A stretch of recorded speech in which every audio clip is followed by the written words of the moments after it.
원화가 녹는 구간에서 가장 위험한 사람은 현금을 안전하다고 믿는 사람입니다. 같은 시간에 누군가는 달러로 가격이 붙는 자산을 들고 조용히 자산을 불립니다. 그래서 오늘은 원화가 약해질수록 오히려 유리해지는 구조를 QLD와 TQQQ까지 연결해서 아주 현실적으로 풀어드리겠습니다. 지금 여러분 통장에 찍힌 숫자는 그대로인데 체감은 계속 가벼워지고 있지 않으십니까? 커피값, 외식비, 아이 학원비, 전기요금, 장바구니가 다 먼저 올라갑니다. 월급은 뒤늦게 따라오고 그 사이에 여러분의 원화는 조금씩 구매력을 잃습니다. 이게 기분 탓이 아니라 시스템이 그렇게 설계되어 있기 때문입니다. 돈은 먼저 풀리는 곳이 있습니다. 정부, 금융기관, 대기업, 그리고 금융시장입니다. 여기서 돈은 아직 힘이 세고 먼저 자산 가격을 밀어올립니다. 주식, 부동산, 채권, 원자재가 먼저 움직입니다. 그 다음이 임금과 급여입니다. 여러분이 월급으로 체감할 때는 이미 한번 가격이 조정된 뒤인 경우가 많습니다. 그러니 성실하게만 살아서 해결될 문제가 아닙니다. 성실함은 기본이고 내 돈의 자리가 어디인지가 승부입니다. 여기서 원화 약세가 붙으면 더 선명해집니다. 원화가 약해진다는 건 같은 달러를 사는데 더 많은 원화가 필요해진다는 뜻입니다. 반대로 말하면 달러로 표시된 자산을 들고 있던 사람은 환산 가치에서 유리한 바람을 받습니다. 물론 환율만으로 돈 번다는 말이 아닙니다. 핵심은 환율을 맞추는 게 아니라 내 자산의 일부를 어떤 통화 위에 올려두는가입니다. 그럼 어떤 선택이 가장 흔하게 돈을 갉아먹느냐? 두 가지입니다. 첫째, 나쁜 부채입니다. 카드 리볼빙, 카드론, 소비로 끝나는 자동차 할부. 이건 인플레이션의 편이 아니라 이자의 편입니다. 물가가 올라가도 내 소비 부채는 가벼워지지 않습니다. 오히려 이자가 더 무겁게 눌러옵니다.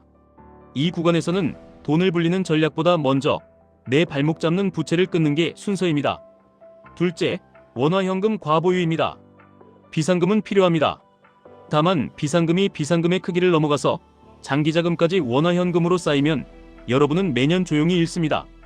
체감이 안 될 뿐입니다. 숫자는 그대로니까요. 하지만 살 수 있는 것은 줄어듭니다. 이제부터 방향을 바꿔보겠습니다. 구조적으로 유리한 쪽에 서는 방법은 생각보다 단순합니다. 저는 자산을 3칸으로 나눠서 보시길 권합니다. 그래야 흔들리지 않습니다. 첫 칸은 생존칸입니다. 생활비와 비상금입니다. 여기서 욕심내면 무너집니다. 이 칸은 수익이 목적이 아니라 멘탈과 시간을 사는 칸입니다. 둘 칸은 방어칸입니다. 통화와 인플레이션에 덜 당하는 자산으로 옮기는 칸입니다. 달러 예금, 달러 MMF, 달러 단기채 같은 것도 포함될 수 있고 달러로 매출을 벌어들이는 기업들의 지분, 즉 미국 주식 인덱스도 강력한 방어가 됩니다. 세 칸은 공격칸입니다. 여기서 QLD와 TQQQ가 등장합니다. 원화가 약해질 때, 성장 자산이 올라갈 때, 그리고 유동성이 자산 시장으로 먼저 흐를 때, 이 공격칸은 속도가 다릅니다. 대신 조건이 있습니다.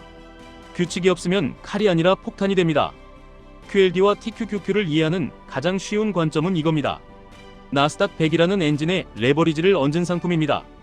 나스닥 100은 미국 기업이지만 매출은 전 세계에서 달러로 벌어옵니다. 아이폰 가격, 클라우드 구독료, 광고비, 반도체 공급망, 글로벌 서비스 매출이 다 달러 기반입니다. 원화가 약해질수록 여러분이 원화로 환산해보는 달러 자산의 체감 가치는 더 강해집니다. 게다가 성장 엔진에 레버리지가 붙으면 상승장에서 속도가 완전히 달라집니다. 다만 이걸 모르는 분들은 이렇게 시작합니다. 환율이 오르니 불안해서 아무것도 못합니다.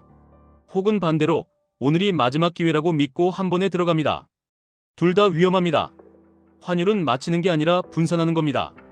레버리지는 맞히는 게 아니라 규칙으로 다루는 겁니다.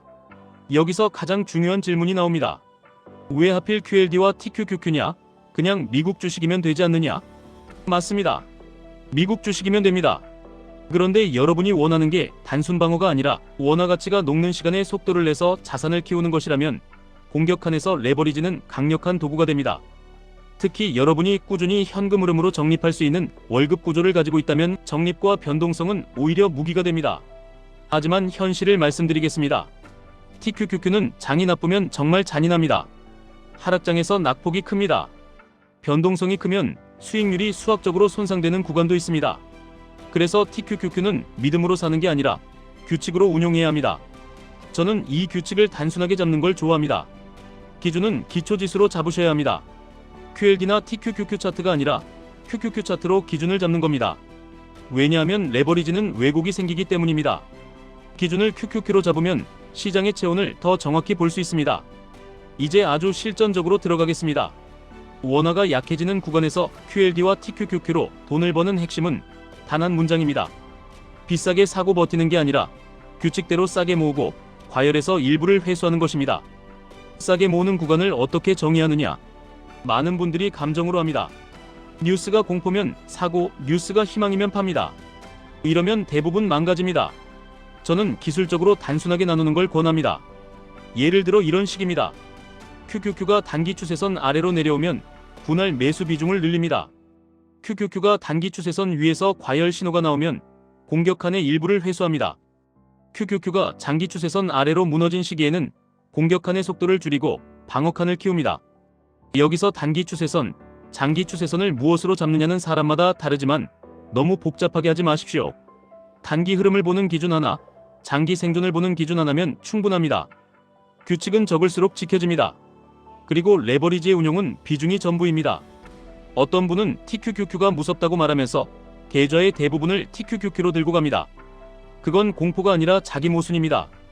반대로 어떤 분은 TQQQ를 아주 조금만 담아놓고 매일 시세만 봅니다. 그건 투자가 아니라 도박 구경입니다. 현실적인 추천은 이렇습니다. 공격칸 안에서 QLD를 중심으로 두고 TQQQ는 보조 엔진으로 쓰는 구조입니다. QLD는 2배, TQQQ는 3배입니다. 같은 방향이라도 충격이 다릅니다. 충격이 다르면 멘탈이 다릅니다. 멘탈이 다르면 결국 실행이 다릅니다. 예를 들어 월 적립금이 일정하다면 공격칸에서 QLD를 기본으로 깔고 시장이 흔들릴 때 TQQQ 비중을 조금씩 늘리는 방식이 더 오래갑니다. 반대로 시장이 과열될 때는 TQQQ에서 먼저 일부를 회수하는 방식이 깔끔합니다. 왜냐하면 과열의 끝에서 가장 먼저 무너지는 것도 레버리지이기 때문입니다. 여기서 많은 분들이 한 가지를 놓칩니다. 원화 가치가 녹는다고 해서 무조건 달러 자산이면 다 이기는 게 아닙니다. 달러 자산도 비싸게 사면 고생합니다. 그래서 환율을 맞추려 하지 말고 매수 단가를 설계하셔야 합니다. 환율이 무섭다면 이렇게 하십시오. 환율이 오를수록 매수 금액을 줄이고 환율이 내릴수록 매수 금액을 늘리는 아주 단순한 역분할 환전 규칙을 세우는 겁니다. 이렇게 하면 환율을 예측하지 않아도 평균이 잡힙니다. 그리고 무엇보다 마음이 편합니다. 마음이 편해야 오래갑니다. 오래가는 사람이 결국 이깁니다. 이제 부채 이야기를 QLD, TQQQ와 연결해 보겠습니다. 영상에서 말한 것처럼 고정금리 부채는 인플레이션 구간에서 실질 부담이 줄어들 수 있습니다. 다만 개인에게 이 원리는 조건이 붙습니다. 그 부채가 자산을 남겨야 합니다. 그리고 금리가 고정이어야 합니다. 그리고 내 현금 흐름이 그 상환을 감당해야 합니다. 여기서 가장 위험한 선택은 레버리지 ETF를 사기 위해 빚을 내는 겁니다. 신용융자, 마이너스 통장, 변동금리 대출로 TQQQ를 사는 순간 여러분은 레버리지 위에 또 레버리지를 얻는 겁니다. 상승장에서는 천재가 되지만 하락장에서는 탈출 자체가 막힙니다.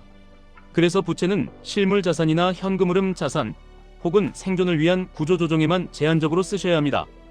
투자에서 빚을 쓰고 싶다면 최소한 시간이 여러분 편일 때만 쓰셔야 합니다. 그럼 지금 이 시기에 일반 사람은 무엇을 하면 되느냐? 저는 아주 구체적으로 말씀드리겠습니다. 첫째, 원화 현금은 생존 규모까지만 두십시오. 나머지는 역할을 바꿔야 합니다. 둘째, 자산의 일부를 달러로 옮기십시오. 환율을 맞추려 하지 말고 일정 비율을 꾸준히 옮기십시오. 셋째, 달러 자산 안에서도 성장 엔진을 확보하십시오. 그 엔진이 나스닥이라면 QLD와 TQQQ는 공격칸에서 강력한 도구가 됩니다. 넷째, 규칙을 하나만 정하십시오. 언제 사고, 언제 줄이고, 언제 현금화하는지. 규칙 없이 들고 있으면 결국 뉴스가 여러분의 매매 버튼을 누릅니다. 여기서 제일 많이 나오는 말이 있습니다. 너무 늦은 것 아닙니까? 지금 들어가도 됩니까? 이 질문의 본질은 타이밍 공포입니다. 그런데 원화 가치가 녹는 구간에서 중요한 건 완벽한 타이밍이 아니라 내 자산 구조의 방향입니다. 완벽하게 맞추려는 순간 시작이 늦어집니다. 늦어지면 인플레이션은 계속 여러분 편이 아닌 방향으로 일합니다. 그러니 정답은 이것입니다. 지금 시작하되 분할로 시작하십시오. 그리고 공격칸의 비중은 작게 시작하십시오. 시간이 지나면서 규칙을 지키는 자신을 확인하면 그때 비중을 키우십시오. 또 이런 질문이 나옵니다. 레버리지는 결국 망하는 것 아닙니까? 결론부터 말씀드리면 레버리지는 규칙 없는 사람을 망하게 합니다. 레버리지 자체가 악이 아닙니다. 자동차도 위험합니다. 그런데 안전벨트와 브레이크가 있으면 목적지에 더 빨리 갑니다. QLD와 TQQQ의 안전벨트는 비중, 분할, 기준지수, 그리고 수익회수 규칙입니다. 수익회수 규칙을 꼭 넣으셔야 합니다. 레버리지의 비극은 수익이 크게 났는데도 결국 다시 반납하는 데서 시작됩니다. 그래서 저는 상승장이 왔을 때 일부를 회수해서 방어칸으로 옮기는 습관을 강조합니다. 달러 현금, 달러 단기채, 배당형 달러 자산, 혹은 생활비 버퍼로 옮기십시오. 이렇게 하면 다음 조정이 왔을 때 공포가 아니라 기회가 됩니다. 현금이 기회를 만드는 겁니다. 그리고 마지막으로 정말 중요한 질문이 남습니다. 원화가 더 약해지면 정말 모두가 힘들어지는 것 아닙니까? 맞습니다. 모두가 힘들어질 수 있습니다. 하지만 시스템은 냉정합니다. 힘든 구간에서도 내 돈이 어느 줄에 서 있느냐에 따라 결과가 달라집니다. 원화만 들고 있으면 물가와 환율이 동시에 때립니다. 반대로 달러 기반의 생산 자산을 들고 있으면 같은 환경이 오히려 방패가 됩니다. QLD와 TQQQ는 그 방패 위에 올리는 속도 엔진입니다. 엔진은 강력하지만 운전법이 필요합니다. 운전법만 갖추면 원화가 녹는 시간은 공포가 아니라 격차가 벌어지는 기회가 됩니다. 지금 당장 하실 일은 거창하지 않습니다. 내 통장, 내 대출, 내 투자, 이 세 가지를 한 장으로 정리하십시오. 원화 현금이 어디까지가 생존인지 정하십시오. 달러 자산 비중의 목표를 정하십시오. 공격칸에서 QLD와 TQQQ의 비중을 정하십시오. 그리고 QQQ 기준으로 분할 매수 기준과 회수 기준을 한 줄로 적어두십시오. 한 줄이면 됩니다. 한 줄이어야 지켜집니다. 원화 가치가 녹는 시대에는 노력의 크기가 아니라 구조의 위치가 결과를 만듭니다. 구조를 바꾸는 순간 같은 월급, 같은 시간, 같은 삶인데도 자산은 전혀 다른 방향으로 굴러갑니다. 지금까지 1분 투자 하이젠버그였습니다.